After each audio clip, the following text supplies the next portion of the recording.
Hey, JB here, the Wolf of Wall Street. In the Wolf's Den, I have an awesome guest, a very famous guy. So I want to go right now. We get a quick word from our sponsor, one of our amazing sponsors, by the way. A quick word from them.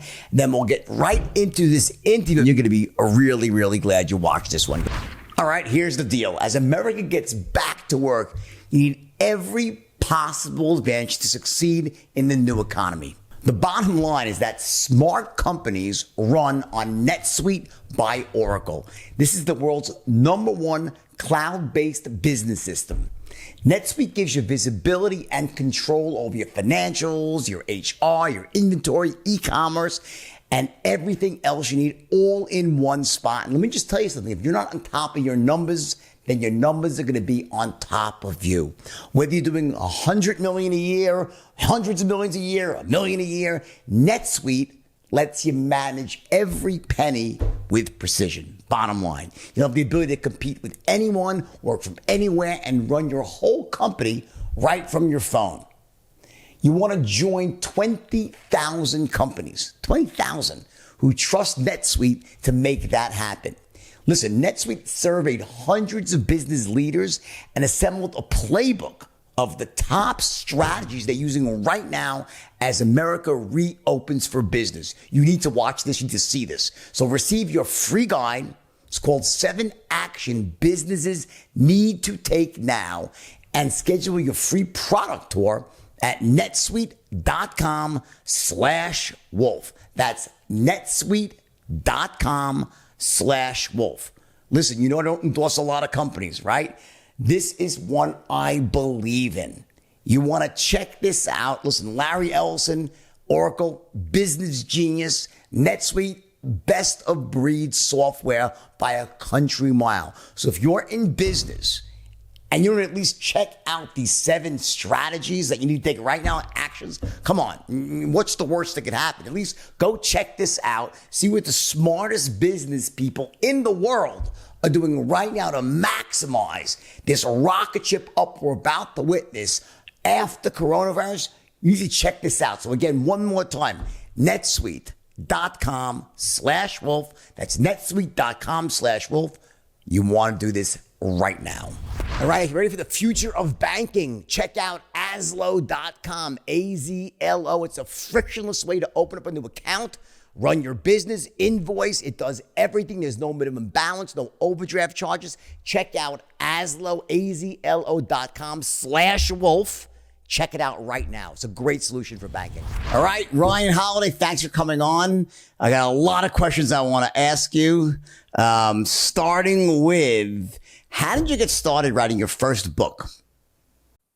My first book was sort of like your first book in that it was kind of a tell-all. I wrote this book about media manipulation. So I don't know, I just kind of hit the end of the road on that part of my life. I wanted to do something very different. And I had this idea that if I just sort of put it all out there, I could, I don't know, light it on fire, blow up my life and go in a very different direction. That's what that book was for me. I don't know, I was only maybe 24, 25 when I wrote that book. So I was thankfully protected by my own naivete about how it would do. I didn't think it would be as sort of explosive and controversial as it was, but what was the basis of it?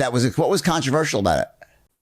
I was revealing how media manipulation works, specifically how I had been a media manipulator for all sorts of controversial clients. So I was sort of showing, this is in 2012, but I was sort of talking about how fake news works, how it's made, how people profit from it. But it was, anytime you sort of point the mirror back at the media, they are not particularly happy about that. So it was a controversial book. And can you give me an example of that would crystallize that whole notion of media manipulation? Yeah, so I was working, and I opened the book with this story. I was working on a campaign for a movie, and what we did was we made a bunch of sort of deliberately provocative billboards, and we ran just a few of them, like in a handful of cities. And then I went out and I vandalized all the billboards, and I took pictures of the vandalization, and then I leaked those pictures to the billboard. And then I started a boycott or a protest of the ad campaign. So for a few $1,000s, we created what was this sort of national news story about this sort of too hot to handle marketing campaign. And real protests started on college campuses, and the New York Times and the Wall Street Journal had both done op-eds about it. And the reality of it was the entire thing was manufactured. And so it was an illustration to me. Oh, I'm just doing this for basically shits and giggles. I'm just doing this to get attention for a movie. But how might someone with a slightly more ominous intentions be able to wield these same tactics? And unfortunately, that's kind of the reality that we live in right now. That's really interesting. So, so when you did this in the beginning, did someone train you in this sort of art of deceptive advertising and marketing, and then you sort of grew a conscience, or did you figure it out? I assume someone kind of said, "Hey, here's what we do." Is this like a long running thing you exposed? It seems like it is, right? Yeah, I think what I sort of looked at was the history of media, and I looked at sort of how I looked at stunts historically. I looked at P.T. Barnum, and I looked at all these sort of great provocative figures from the past. And then also, I think being young and not being trained, it sort of never occurred to me that that you shouldn't do this. And so I think there was, again, I don't think I could have done these things in my 30s. I think in my 20s, it was a sort of a right mix of being smart and also stupid at the same time. And not really, like, I remember I did this one stunt where I pretended to be an expert. I was quoted in like 20 different media outlets as an expert about all these things I wasn't an expert about, including the New York Times. And I was just doing it to illustrate, like, hey, the media will quote anyone about anything. That there is no, there really is no vetting process. And so I remember after I did this, I was telling someone about it, and they were like, that's probably going to be in your obituary or on your tombstone that you did this.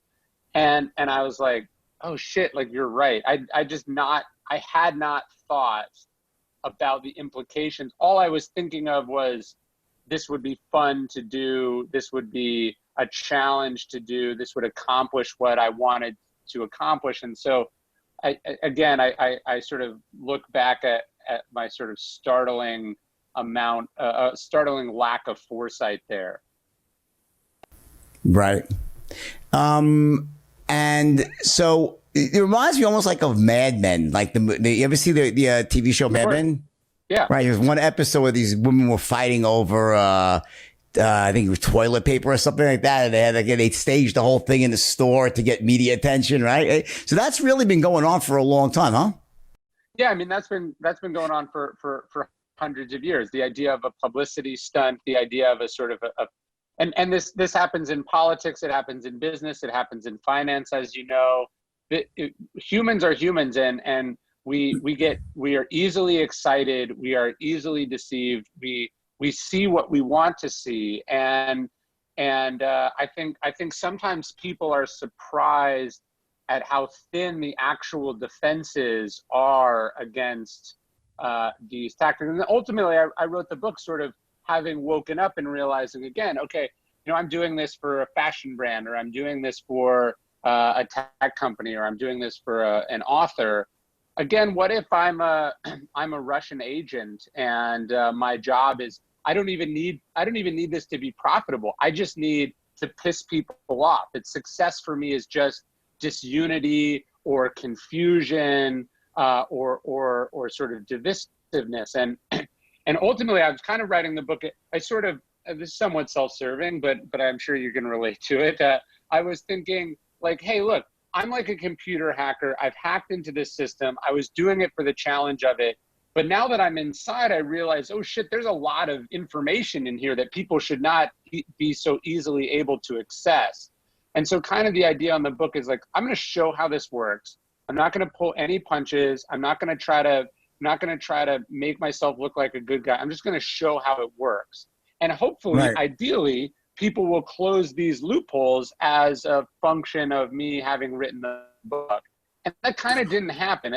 Basically, everyone just got really mad at me, and business carried on as usual.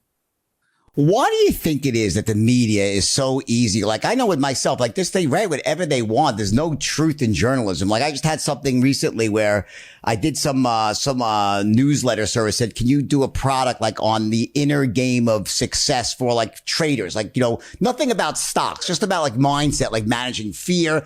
And then they say, oh, is he recommending stocks to people? And they know it's obviously not. It's just like, I'm not even mentioning stocks at all. I'm talking about like belief systems and like, certainty and going against your own grain. And what do you think it is though? Is it just financially to sell, eyeballs, so to speak, and get clicks and click? Is it all about clickbait, or you think there's something deeper, more sinister going on? Well, I think it's all of that. I mean, there's this Latin expression, sort of, who watches the watchmen, right? Like so the media sees itself as the fourth estate. They're the sort of check on power and finance and industry, but sort of who polices the media? And I think, when the media sort of ruthlessly examines and sort of gives rectal exams to these different industries, or, the post-mortem on this crisis or this problem. But when we look at, let's say you look at the 2016 election, nobody's more opposed to Trump than the media, and nobody gave Trump more free publicity than the media. But, when we do the postmortem on that election, does the media look in the mirror and go, hey, we made some mistakes. We did this wrong. We're contributing to the problem as well? Of course not. Everyone else is always to blame. And so I think there's just a real lack of introspection, a real lack of looking in the mirror. And I think that's just part of what draws someone to become a reporter. It's in some case kind of this self-righteous desire to change, improve the world. But that's got to be tempered with some humility and some self-reflection, and it isn't. And then that intersects sort of very viciously with the very real incentives of the media industry. It's like, look, we would never accept a reporter having a financial interest in a story they're writing, right? Like, if you own stock in Google, you shouldn't be reporting on Google for the New York Times. Now, so we accept that conflict of interest would skew the reporting. Well, what about a media environment where reporters are judged based on how much traffic their stories do? True. And so in that sense, they do have a financial interest. So are they going to write, if some nothing happens, are they going to write a really boring story that gets no traffic about Google, or are they going to pick the most controversial, provocative? There's not really any clicks in, saying Jordan Belfort is actually a decent person, or Jordan Belfort's not as bad as I thought he was, right? That story is unlikely to resonate. It's so sad. Like, and is it is it our fault too, as a species, as people? Like, what's our part in this? Like that, I mean, I admit, I probably, as much as I hate when they're doing it to me, and he'll always do it to me, where they just find something that's so outlandish that like it's not even rooted in truth, but then I'll read it about other people. Like, you almost can't help looking at the train wreck, right? What do you think it is about human beings that make us like that? Well, it's like there is no fake news. We are the fake news, right? We are the ones that are spreading it. And there's actually a great term for this. They call it the Gell amnesia effect. And basically it's saying that, like, okay, if you're a doctor and your expertise is, I don't know, cancer treatments, and you see some reporting on cancer treatments, you're like, these people don't know what the fuck they're talking about. This study they're talking about is totally bogus. This treatment they're talking about is 20 years away, whatever. When they're writing about something you have personal expertise in, or yourself, you can accept that the media is, that the reporting is totally off base, or should only be trusted 50%. And then you open up the you open up another section, and they're telling you about a crisis in Syria, or they're telling you about, the coronavirus, and you go, oh, they must know what they're talking about. So we manage to kind of hold these two contradictory assumptions in our head at the same time, which is, when they write about me, they're totally wrong. But when they write about other people, it's this really hard thing. And I think in some ways it kind of explains where we are as a society, in that nobody fucking knows what's true, and people only believe what they want to be true. And there really is no one with any authority who can tell us anything. And so people just exist in totally different planets now because they all get media that confirms, that tells them that they're still here on Earth. Do you think that the problem has gotten significantly worse because of these algorithms they're using? As you're saying, they're confirming, showing us what they think we want to see. So you end up in an echo chamber. Or do you think that has it almost always been like that? We just weren't aware of it. In other words, like people say, oh, I long for the days of Walter Cronkite, but was he any better than anyone else? Or were we just so unaware, blissfully ignorant? I think it's a little of both. So I think, there was this kind of period in the middle of the 19th century where everyone subscribed to a handful of newspapers. They paid for the newspaper. The newspaper tried to sort of, play it objectively down the middle. But historically, yes, the media has always been very difficult to rely on, and there's always been wicked sort of bad incentives. So if you think about news in the early 20th century, the late 1800s, early 1900s, it was newsboys on street corners shouting over each other, extra, extra, read all about it. And there was like 30 or 40 or 100 daily newspapers in New York City alone. And so you can imagine this is an incredible amount of competition where everyone was trying to be the more extreme newspaper to get you to buy it. Now, I think about it, it's like, I don't know what outlets you read, but very rarely do people go to NewYorkTimes.com or FoxNews.com or whatever. The biggest news outlet in the world is Facebook. And so you're not actually reading the news, you're reading whatever is viral from the news. So the thing that's skewing the news is what is spreadable. So only the spreadable news. And look, the truth is, reality is really fucking boring.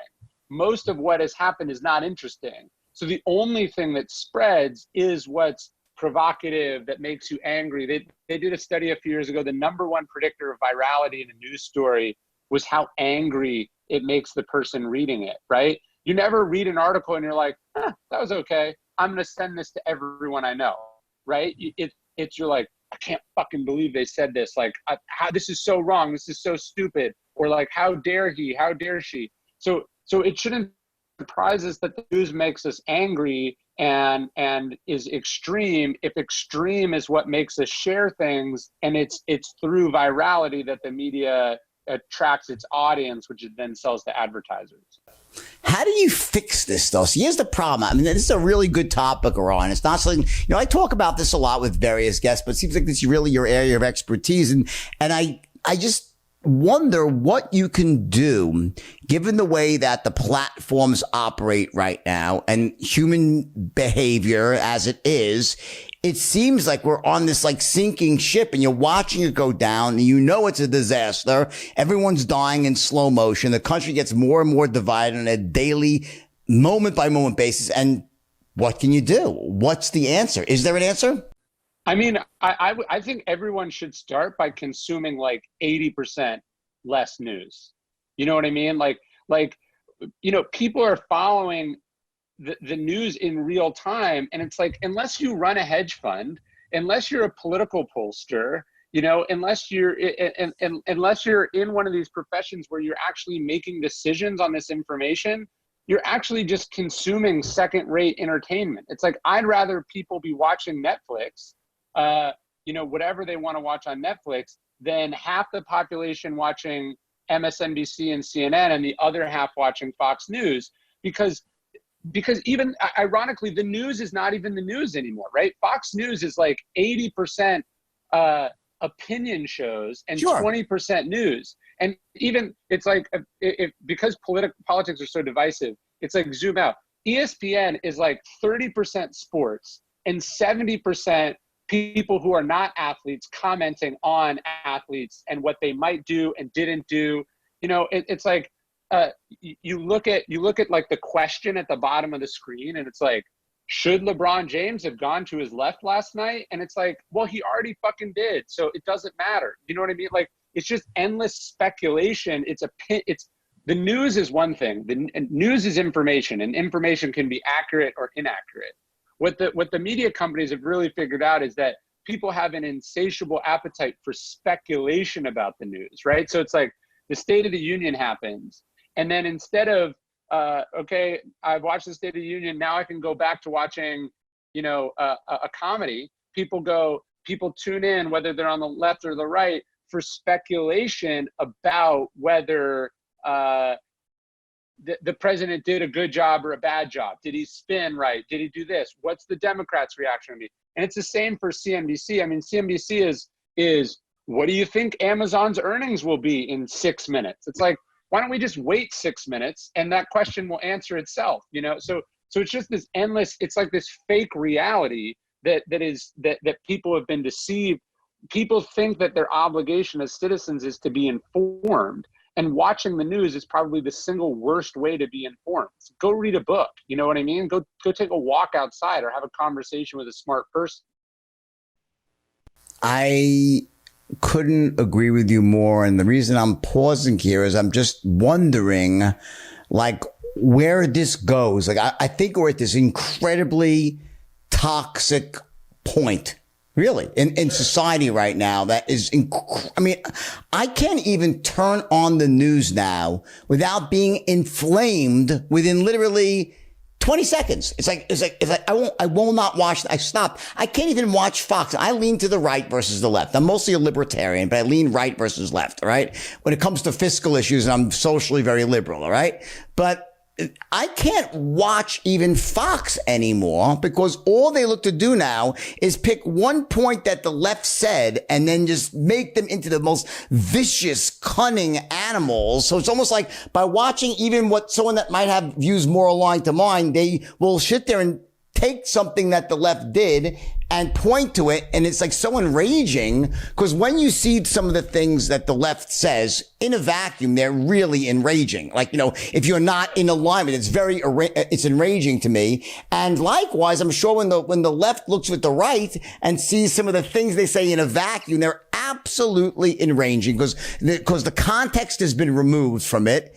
And also what you're hearing is this really vocal minority. It seems like the most extreme point of view always rises to the top in any situation. So even within the news, there's the extreme of the most extreme rises to the top. And that's what they talk about, right? So, I mean, I guess my point is, where do we go? Like what? So if you can't, okay, can you shut off the news? Good question, right? So you're saying, I've heard many people say that I don't watch the news anymore, right? And then you turn it back on and a week later talk about the same exact thing and nothing has changed. It's like one of those old fashioned soap operas. You can walk away for 6 months and the same plot is still playing out 6 months later. Are we almost living a soap opera of our own making? Like our news has become a soap opera? I mean, I actually think the better analogy, and this is, to Trump's sort of perverse credit, is that Trump is the greatest reality television producer of all time. And what he's managed to do is turn basically civic and cultural life in America into the biggest unscripted, ongoing reality show of all time. And he knows, it's like he knows exactly what to do. As soon as it gets boring, I'm going to say something fucking crazy and people will get enraged. And so in some respects, I think, look, at the very maximum, it's like we got 4 more years of this. At the minimum, it's a few more months. But I think the good news is there is no other person on the planet who could possibly step into his shoes and continue the show, right? I don't think it switches from the Trump reality show to the Biden reality show. In a weird way, I think this energy just goes, hopefully, back to normal. It's crazy. I mean, people spend all this time watching national politics or whatever. And meanwhile, like their schools are a mess, like their yard is, it's like, there's so many things we could be focusing this energy on. And people are just watching hours and hours of this garbage television. I mean, like, again, like, I don't even think the people on Fox and Friends watch Fox and Friends as much as Trump does. Like, imagine being the president of the United States and having even fucking 40 seconds for Fox and Friends. I mean, it's literally like the worst show of all time, right? Like he is tuning in and watching. This guy gets intelligence briefings from the smartest people in the world. He has the best information. And, you know, he's watching Sean Hannity. I mean, it's fucking insane. And so I do hope we, you know, reality is restored a little bit, and we realize that, you know, there's just better things to do with your time than watch, you know, people on the outside speculate about what's happening, because they don't know. All right, so in 2020, every business in the country is learning to adapt day by day. But why aren't banks adapting? I'm talking about all the ridiculous, unnecessary fees, having to get in your car, physically drive to a location just to get started. I mean, as a business owner, that's the last thing I've got time to do, especially right now. And that's what I like about this company, Aslo. Aslo is totally frictionless business banking. Because if you're like me, you want things done fast. And Aslo lets me do everything from my phone. It just takes 10 minutes to get started. And you don't have to leave your house and go to the bank. It's an instant solution to start banking right now. It handles invoicing, transfers funds. It's faster, cheaper than any solution out there that I know of. Aslo is a free business checking account with no minimum balance, no fees. Unlike other banking options, there is no minimum deposit required. You'll never be charged maintenance or overdraft fees, a huge thing, by the way. And there's no ridiculous phone system. It feels like it's designed just to waste your time. Aslo is owned by BBVA USA, a member of the FDIC.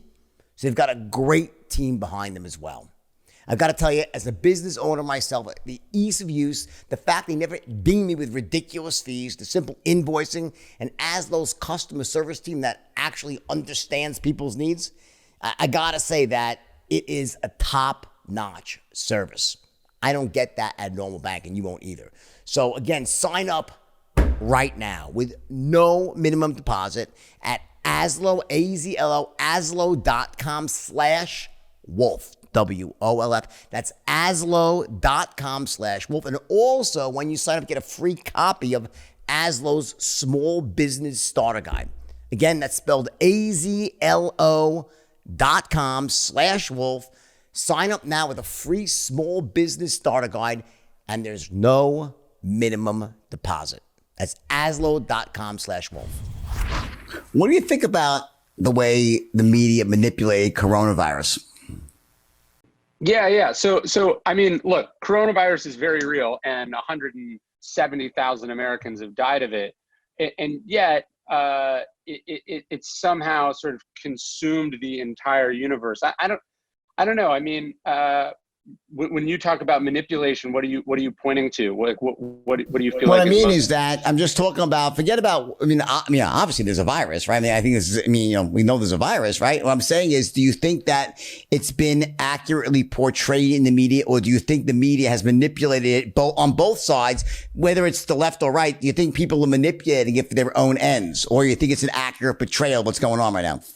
No, I mean, I think that's a good question. I mean, it has certainly been politicized and certainly become more than just about the virus. Who that serves, I can't really wrap my head around that. I think what I've been, what's been most interesting to me, again, you asked earlier about like sort of, are we the problem or is media the problem? You know, you'll what I've been interested, you watch people on social media, the things they'll say to each other. You're just like, where did this come from? Do you know what I mean? Like where did you suddenly be okay? When did you suddenly become okay talking and speaking to other people this way? I think that's what's been really interesting. There's been this kind of darkness unearthed where, you know, people are like you watch these videos of these people in a grocery store freaking out about somebody asking them to wear a mask. And you're just like, where is that animal energy been hiding, and why is it coming out now? I'm more just perplexed with like how hard it seems to be to get people to care about other people at the most basic level. You know what I mean? I think in that regard, I think it has to do with, you're attacking people's core beliefs. So what's happened is the subject of masks has transcended masks. It's no longer about masks. So asking someone to wear a mask is now it's not just asking them to wear a mask. It's asking them to go against core beliefs they have about the overreach of government. So I think that to me is pretty obvious what's going on with that. You're hitting people. Anytime you hit someone's core beliefs like that, I don't think anyone's saying, I'm not wearing a mask because you have no right to tell me. It's more about they don't, I think in their heart of hearts, these people they really believe that this is an evil force it's the predecessor to the loss of much more important rights that we have about individualism and freedom of expression and so forth. And they do, and that's what these people believe. Okay. Now, my personal belief is I don't believe masks do one single thing to help anybody. And if you look at the mask on the box of the mask, it says the mask does not protect you against anything. Now, I think the masks that doctors wear and that have been professionally trained to put on, those are very helpful and protect against viruses. Putting a scarf over your face is a joke. It's nonsensical. So I think the biggest issue is if you look to I'm an educated guy and I have a degree in biochemistry. So I know about this stuff. I know all about viruses. I know how large they are. I know all about this. I know that a mask is not going to protect anybody against the virus unless it's an N95 mask and it's put on correctly. However, if someone asks me to wear a mask in public, I will because I'm a law-abiding citizen. Okay. But so I can disagree with the science and still wear it and not get upset because, I don't agree with everything. I just do it because, if people say to do it, it's the law, I'll do it. Right. But if I thought that it had to do with something deeper and darker, then I would act differently. I personally don't. I just think it's foolish, the whole thing. But I'll do it because, whatever. But I think we're talking about something very different here. That these are people that are saying the government, it's the first step towards the government taking and intruding on my life and taking my guns away. And you understand? I guess, but it's like, so the guy freaking out at the grocery store is wearing clothes, which he's legally mandated to wear. He drove there in a car, abiding by traffic signals, wearing a seatbelt, not drinking. You know what I mean? So I guess I just don't totally buy the argument that this is like the first step in overreach. To me, this seems like a very commonsensical extension of the basic laws that we have as a society. It's like, look, I get why there's a distinction between, say, a law that requires you not to speed, which endangers other people, and a law which demands that you wear a seatbelt, which primarily protects you. But I don't know, man.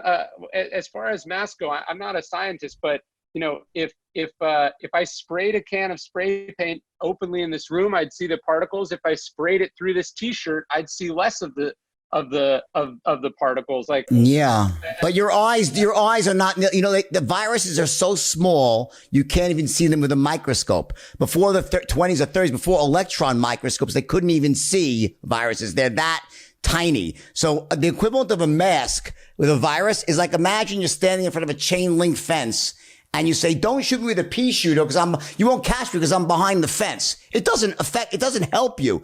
It doesn't help. And it says it on the box. No, it doesn't. If you open up the mask, it says it on the box. This does not provide you with any protection against COVID. It says it on the box. So you're not going to tell me that this protects me against the virus. The reason I wear it is because if as part of society, if I think other people are disturbed by that, I'm not looking to disturb other people's emotions. So I'm empathetic enough to know that, hey, you know what? Reasonable minds could differ. And also, maybe I'm wrong. Maybe I don't know for sure. Maybe I'm wrong. So if that's the case, I'll do it because I'm just not that dead set against, like, I don't have that much invested in being, I don't care if I'm wrong. If I'm wrong, I'm wrong. I strongly doubt it. But the issue is these people, I think you're really underestimating that what they're thinking. I'm not saying it's right or wrong. What they're thinking, what the people are thinking is something very different than this. They're thinking they are thinking. So you can't, to say this, well, I don't see the linkage, how you could say, well, I drove in my car that I wear clothes. But I'm saying what they're thinking is not that. They're thinking like the government's going to knock on my doors and take my guns and they can blah, blah, blah. That's what they're thinking, I guess. I'm not pretty sure. No. I get what you're saying. And look, I do happen to think you're wrong. I disagree with you. But the fact that you're willing to wear it, it's like, okay, let's not even have this conversation anymore. Right, well, we've managed to come with a compromise. Yeah.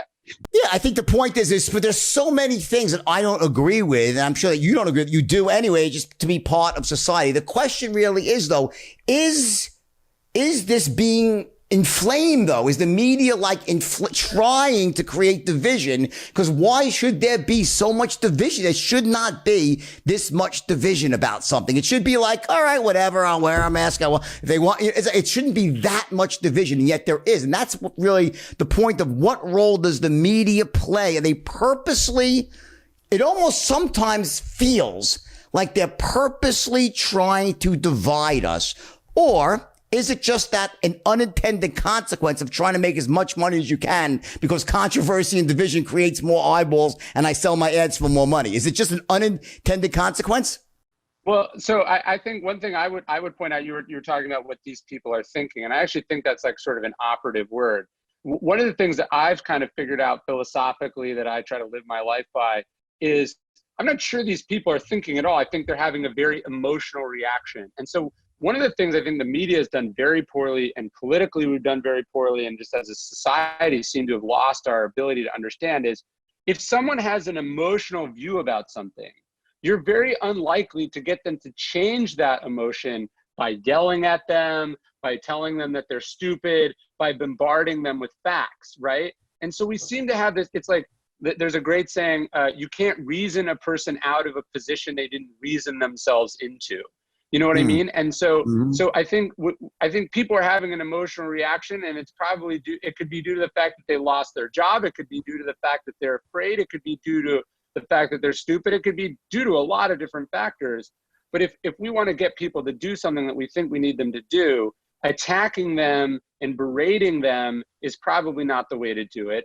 I don't know why masks have been politicized. I think it's sort of strange. It's been this weird thing. I think one of the things we've seen throughout the pandemic is just the importance of leadership. Like if you don't trust your leaders, if the leaders haven't developed a relationship of trust in the left or the right, it's really hard to get people to listen. And a great example of this is like, if you tell people you can't go to the beach and you can't go outside, and if you do, you're guilty of murder. And then a couple weeks later, people are protesting in the streets, and you say, you're morally obligated to go protest. And if you don't go protest, you're a shitty person. And then, and by the way, getting together at this protest, presents zero risk of the pandemic.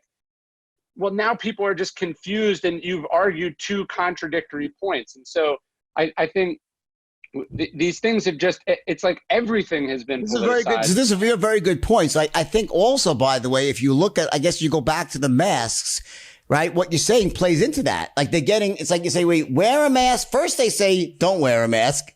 Then they say, wear a mask. Then they say mask. Then they say, stay in your house. But then everyone goes out and protests. When people start to protest because they don't want to stay home, that's bad. But they want to protest at Black Lives Matter, that's good.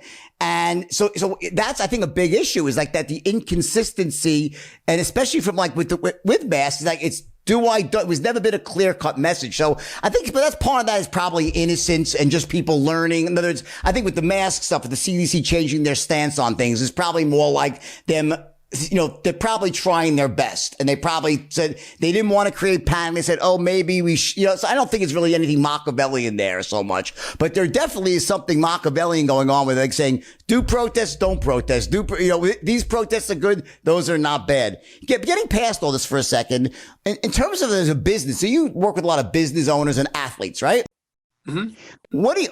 How do you think your mindset right now in terms of, the things we're talking about? How do you get past all the insanity, just go down and what's your advice to just get down, forget that stuff on news, run your business, run your life, live your life? What's the secret to that? How do you go about doing that in a way that, allows you to feel good getting up out of bed every morning?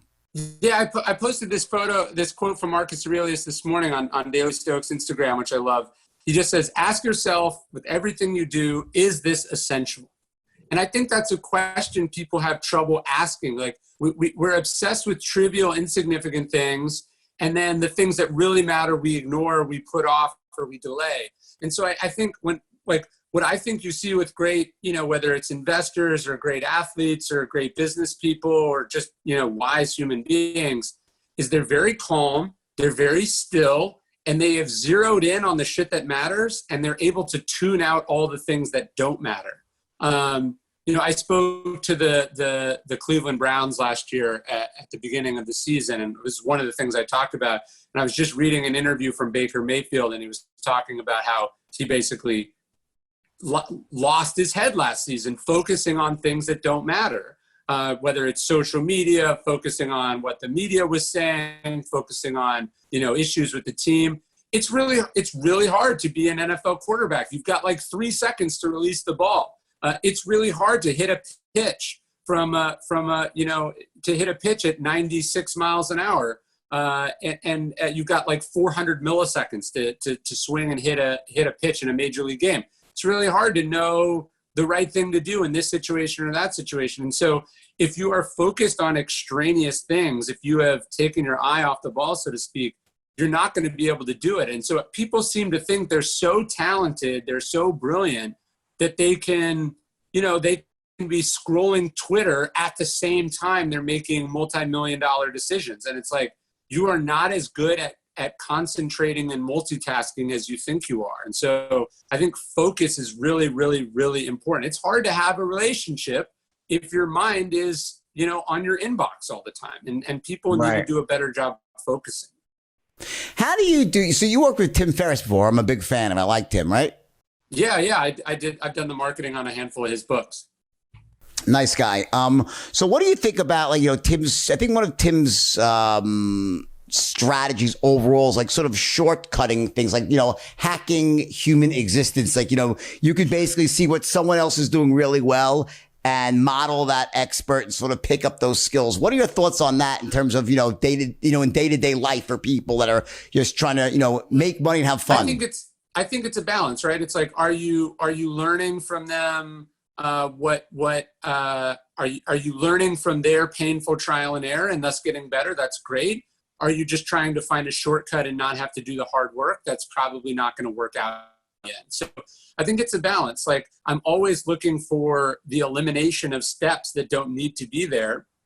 And I think this is what Tim is talking about. At the same time, I don't think there's such a thing as a free lunch. I don't think you can get, I don't think there's any hack other than sort of hacking it every day. And so I think there's kind of a tension there. And a lot of people are looking for shortcuts. They're looking for, how can I skip the line? And that's probably the wrong way to think about it.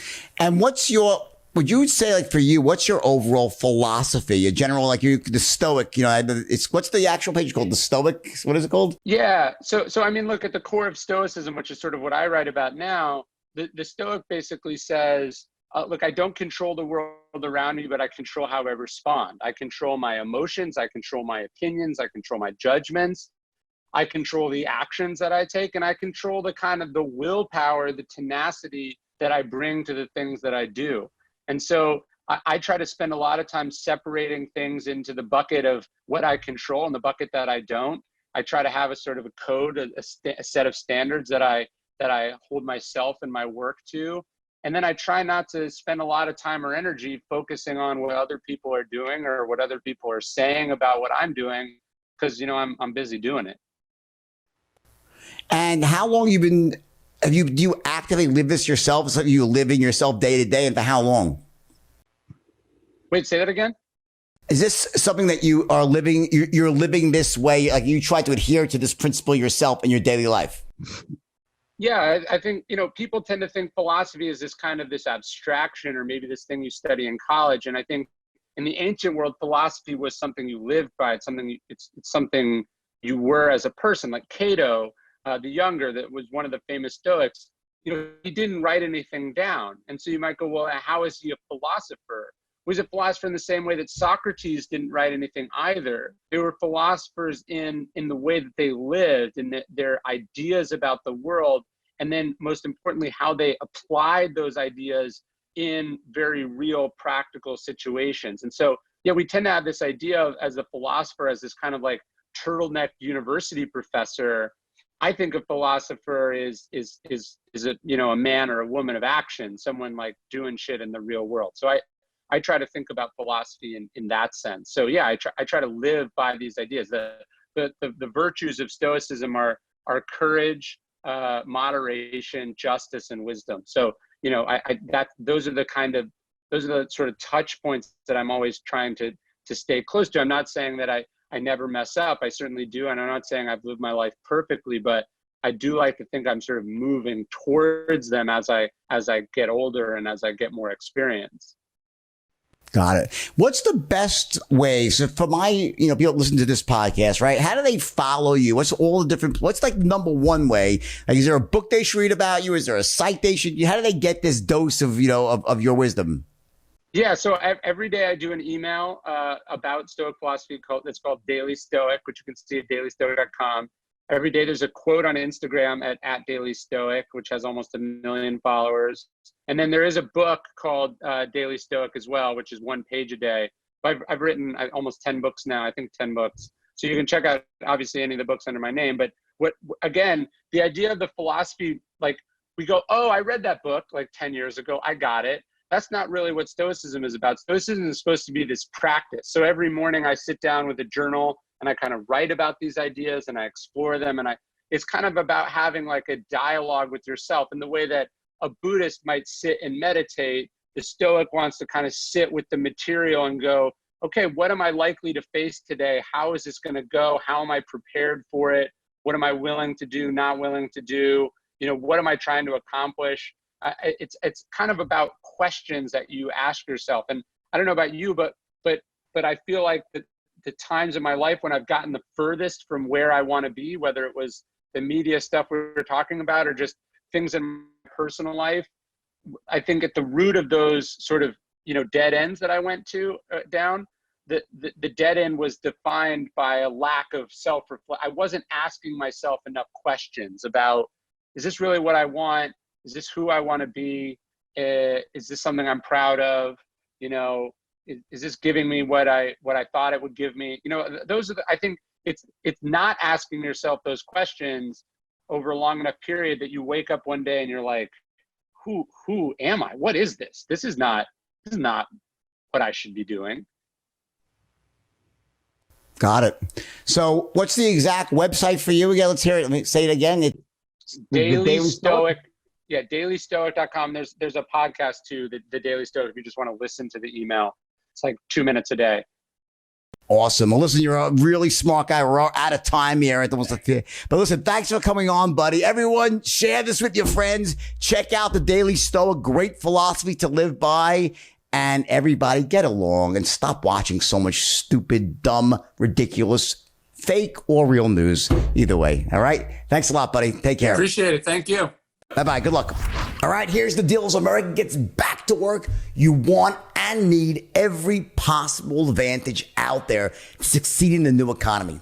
Smart companies run on NetSuite by Oracle, the world's #1 cloud-based business system. So receive your free guide right now at netsuite.com/wolf. That is netsuite.com/wolf. All right, real quick. Listen, if you're a CEO, you're a sales manager, or you're involved in hiring for your company, I want you to check out my new organization, Straight Line Hiring. What we do is we deliver expertly trained salespeople to companies like yours. World-class salespeople trained by me and delivered to you on demand. Go to my website, jordanbelfort.com. Check out Straight Line Hiring, the only way to grow your company with certainty.